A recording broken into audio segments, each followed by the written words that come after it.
আসসালামু আলাইকুম সুপ্রিয় শিক্ষার্থীবৃন্দ, হালিমুন্নেসা স্বপ্নের অনলাইন স্কুলের পক্ষ থেকে জানাচ্ছি তোমাদেরকে সুস্বাগত। আশা করছি তোমরা ভালো আছো, সুস্থ আছো। আবারও তোমাদের সামনে হাজির হলাম। তো তোমরা সবাই পেয়ে গেছো ওই এসএসসি পরীক্ষার্থী যারা আছো শর্ট সিলেবাস। তো আমরা যে বিগত দিন অনলাইনে ক্লাস করিয়েছি তার মধ্যে দেখা যাচ্ছে যে প্রায় ক্লাসই আমাদের হয়ে গেছে। তো আমরা আবারও প্রথম থেকে শুরু করছি। তোমরা অবশ্যই এই ক্লাসগুলা দেখবে এবং সে অনুযায়ী পড়াশোনা করবে। তো আজকে আমরা পড়ব বাংলাদেশের ইতিহাস ও বিশ্ব সভ্যতা এর প্রথম অধ্যায়, ইতিহাস ও ঐতিহ্য। এটা পড়ব আমরা। দেখি আজকে আমরা এই পাঠ শেষে কি কি জানতে পারবো। আমরা জানব ইতিহাস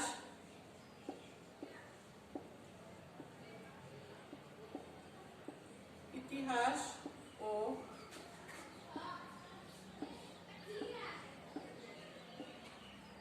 ঐতিহ্য কি,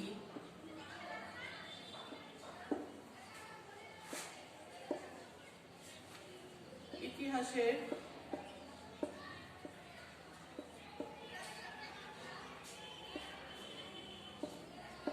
উপাদান কয়টি ও কি কি। তারপরে জানতে পারবো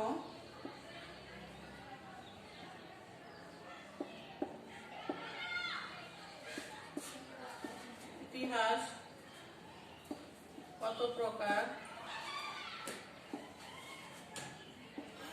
ও কি তা বর্ণনা করতে পারবে।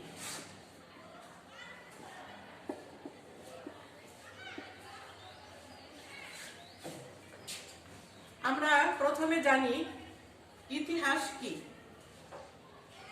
ইতিহাস এবং ঐতিহ্য কি। ইতিহাস শব্দটির উৎপত্তি ইতি শব্দ থেকে, যার অর্থ হচ্ছে ঐতিহ্য। এই ঐতিহ্য হচ্ছে অতীতের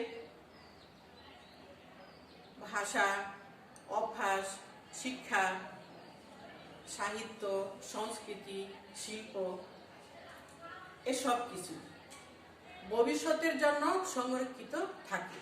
এটা হচ্ছে ঐতিহ্য। এই ঐতিহ্য এক প্রজন্ম থেকে আরেক প্রজন্মের কাছে পৌঁছে দেয় ইতিহাস। এখন আমরা দেখি যে ইতিহাসটা কি। ইতিহাস হচ্ছে সেই অতীতে যারা যা মানুষের জীবন আচরণ যা ছিল এই সব কিছুই কিন্তু একটা মানুষের সংস্কৃতি, সেটাই হচ্ছে ইতিহাস। এখন ইতিহাস যেরকম এক প্রজন্ম থেকে আরেক প্রজন্মের কাছে এই ঐতিহ্যগুলা পৌঁছে দেয় ইতিহাস। E.H. কারের মতে ইতিহাস হচ্ছে বর্তমান থেকে অতীত পর্যন্ত এক অন্তহীন সংলাপ। এটা হচ্ছে E.H. কারের মতে। উনি হচ্ছেন একজন ঐতিহাসিক। এখন এই ইতিহাসটা হচ্ছে বর্তমানের সকল বিষয় অতীত, ক্রমবিবর্তন এবং ঐতিহ্যের উপর ভিত্তি করে কিন্তু গড়ে উঠেছে। এই অতীতের ক্রমবিবর্তন, ঐতিহ্য এগুলার সুষ্ঠু রূপই হচ্ছে ইতিহাস। সেরকম ক্রমবিবর্তন ঐতিহ্যের বস্তুনিষ্ঠ বিবরণী হচ্ছে ইতিহাস। এখন দেখা যায়, বর্তমানে দেখা যায় যে সাম্প্রতিক সময়ের ইতিহাসও লেখা হয়, যে ইতিহাসের নাম হচ্ছে সাম্প্রতিক ইতিহাস। সুতরাং ইতিহাসের পরিসর সেই সুদূর অতীত থেকে বর্তমান পর্যন্ত বিস্তৃত। আমরা এখন দেখি বিভিন্ন ঐতিহাসিকবিদ ইতিহাস সম্পর্কে তাদের মতামত কি দিয়েছে। এখন আমরা দেখব ইতিহাস শব্দটিকে যদি সন্ধি বিচ্ছেদ করা হয় তাহলে এর অর্থ দাঁড়ায় ইতি যুগ আস।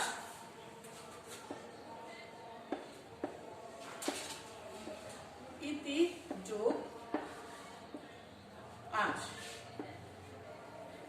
এর অর্থ হচ্ছে এরূপই ছিল বা এরূপ ঘটেছিল। ডক্টর জনসনের মতে ইতিহাস হচ্ছে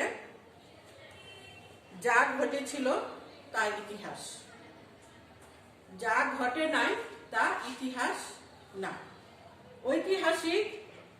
একজন ঐতিহাসিক বলেছে, ডক্টর জনসন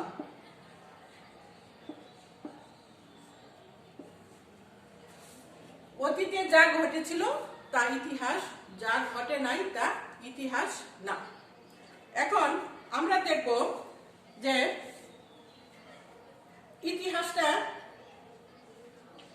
ইতিহাসটা যেরকম হিস্টোরিয়া, এই প্রথম আমরা যদি জানি যে ইতিহাস শব্দটি কোথা থেকে এসেছে। হিস্টোরিয়া গ্রিক শব্দ, হিস্টোরিয়া থেকে এটা এসেছে, ইংরেজি শব্দ হিস্ট্রি। এই হিস্টোরিয়া শব্দটি প্রথম ব্যবহার করেন গ্রিক ঐতিহাসিক, সে হচ্ছে হেরোডোটাস, যিনি ইতিহাসের জনক হিসাবে খ্যাত। ইতিহাসের জনক হিসাবে খ্যাত গ্রিক ঐতিহাসিক হেরোডোটাস।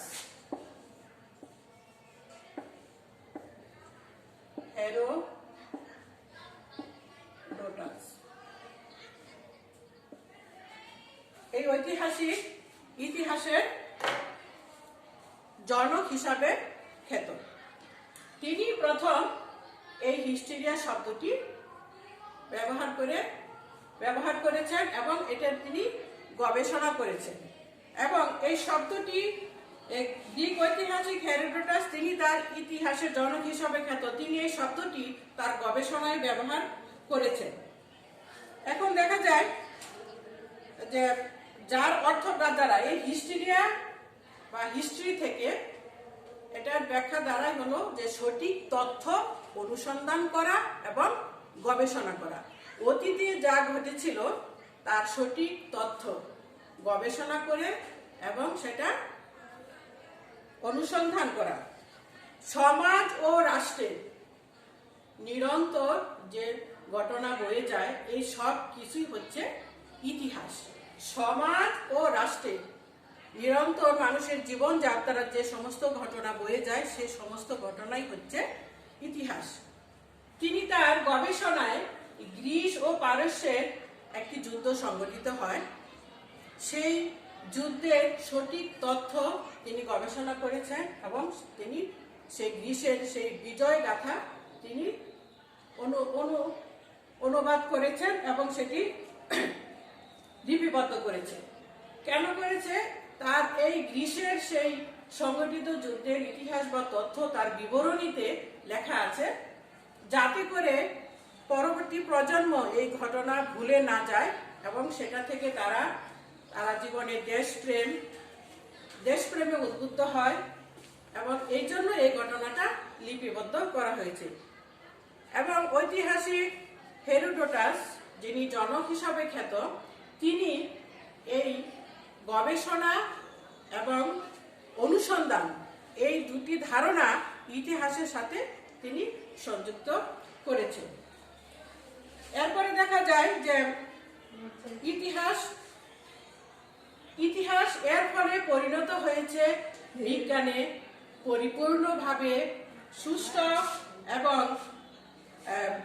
সঠিক তথ্যের উপর নির্ভর করে ইতিহাস বর্ণনা করা হয়েছে। জার্মান ঐতিহাসিক লিওপোল্ড ফন রেঙ্কে বলেছেন, প্রকৃতপক্ষে যা ঘটেছে তা ইতিহাস, যা ঘটে নাই তা ইতিহাস না। এই ইতিহাস সেই অতীত থেকে বর্তমান পর্যন্ত মানুষের যে জীবনযাত্রা, এই সব কিছুই কিন্তু ইতিহাস।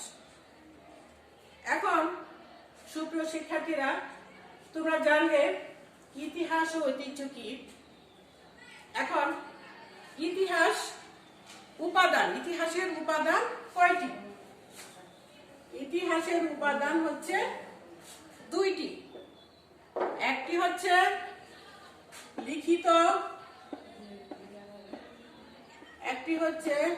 লিখিত উপাদান,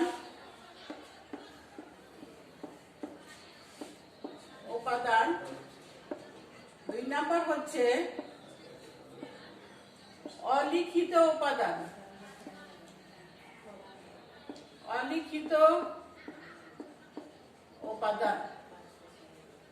লিখিত উপাদান কি? লিখিত উপাদানের মধ্যে হলো যেমন বই পুস্তক,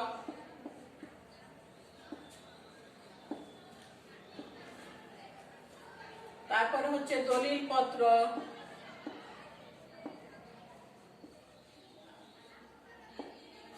যেগুলো লিখিত থাকে, বই পুস্তক, দলিল পত্র, নথিপত্র, এগুলো হচ্ছে লিখিত উপাদান।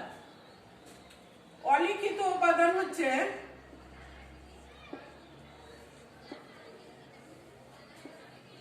যেরকম স্মৃতিস্তম্ভ,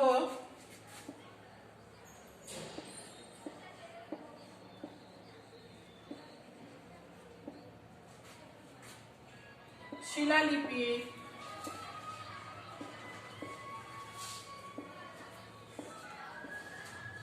মুদ্রা,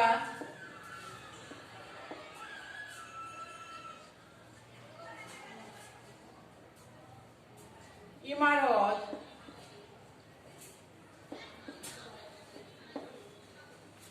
ইত্যাদি। আমরা জানলাম যে লিখিত উপাদানের মধ্যে আছে বই পুস্তক, দলিলপত্র, নথিপত্র, এগুলা। অলিখিত উপাদান হচ্ছে স্মৃতিস্তম্ভ, শিলালিপি, মুদ্রা, ইমারত ইত্যাদি। এই অলিখিত উপাদান যেরকম ধরো স্মৃতিস্তম্ভ বা শিলালিপি, মুদ্রালিপি, এই উপাদানটা, এখন আমরা জানি যে উপাদানটা কি। আসলে যেসব তথ্যের ভিত্তিতে এবং সঠিক তথ্যের ভিত্তিতে তথ্য প্রমাণের উপর ভিত্তি করে ইতিহাস রচনা করা হয়, সেটাই হচ্ছে ইতিহাসের উপাদান, যেসব তথ্য প্রমাণের ভিত্তিতে। এখন আমরা দেখি যে অলিখিত উপাদানটা যেরকম ধরো ইমারত বা স্মৃতিস্তম্ভ, যেরকম ধরো শহীদ মিনার, এটা একটা ইতিহাস আছে শহীদ মিনারের। আমরা যখন শহীদ মিনারে যাই, সেটা আমরা দেখতে পারি যে শহীদ মিনারে গিয়ে আমরা, কিন্তু সেই শহীদ মিনার সম্পর্কে যদি আমরা পুরোপুরি জানতে চাই সঠিকভাবে, তাহলে আমাদেরকে কি করতে হবে? আমাদেরকে সেই লিখিত উপাদানের সহায়তা দিতে হবে পুরোপুরি জানতে গেলে। যেরকম ধরো আমরা গেলাম শহীদ মিনারে কিংবা স্মৃতিসৌধে গেলাম, তখন আমরা সেটা দেখলাম, কিন্তু সেটা সম্পর্কে কেন শহীদ মিনার বা কেন স্মৃতিসৌধটা তৈরি করা হয়েছে, সেটা সম্পর্কে যদি আমরা জানতে যাই, তাহলে আমাদেরকে লিখিত উপাদানটা জানতে হবে। এটা হলো লিখিত এবং অলিখিত উপাদান। এখন আমরা যদি দেখি যে লিখিত এবং অলিখিত উপাদানের পরে হলো ইতিহাস কত প্রকার এবং কি কি। ইতিহাস কত প্রকার এবং কি কি। ইতিহাস দুই প্রকার। ইতিহাস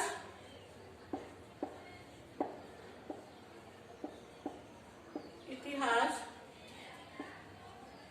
দুই প্রকার। এক নাম্বার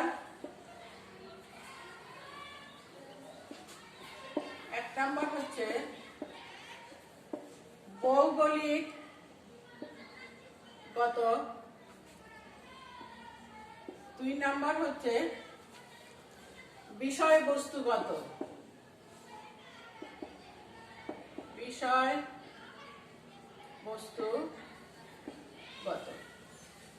এখানে আমরা দেখতে পাচ্ছি যে ইতিহাস দুই প্রকার, ভৌগোলিকগত ও বিষয়বস্তুগত। এখন এই ভৌগোলিকগত বিষয়বস্তুটাও আবার তিন প্রকার। ভৌগোলিকগত বিষয়বস্তু হচ্ছে যে ইতিহাস রচনার যে প্রেক্ষাপটটা, কোন প্রেক্ষাপট থেকে এটা রচনা করা হয়েছে। ভৌগোলিকগত তিন প্রকার। এক নাম্বার হচ্ছে স্থানীয়, দুই নাম্বার হচ্ছে জাতীয়, তিন নাম্বার হচ্ছে আন্তর্জাতিক।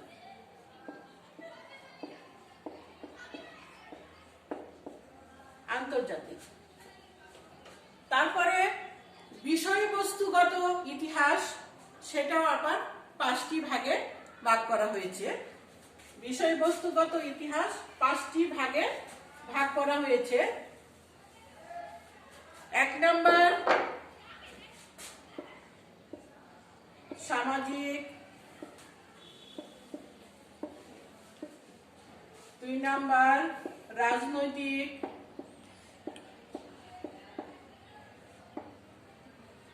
তিন নাম্বার অর্থনৈতিক,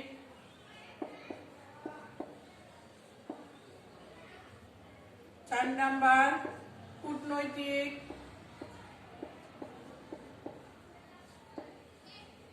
পাঁচ নাম্বার সাম্প্রতিক।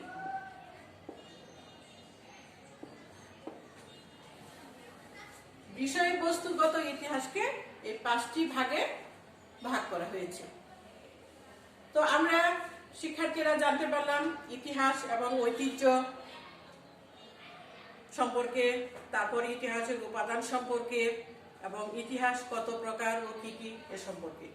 এই পাঠটা তোমাদেরকে আগেও পড়িয়েছি, তোমরা জানো।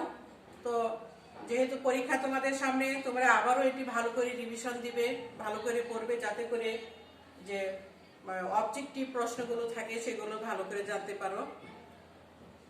তো সুপ্রিয় শিক্ষার্থীবৃন্দ, তোমরা অনলাইনে ক্লাসগুলো, আবারও তোমাদেরকে বলছি যে অনলাইনে ক্লাসগুলো তোমরা দেখবে এবং ঠিক মতো পড়াশোনা করবে, সেটা আশা করছি। এবং পরবর্তী ক্লাসে আবার দেখা হবে। তোমরা ভালো থাকো, সুস্থ থাকো। আল্লাহ হাফেজ।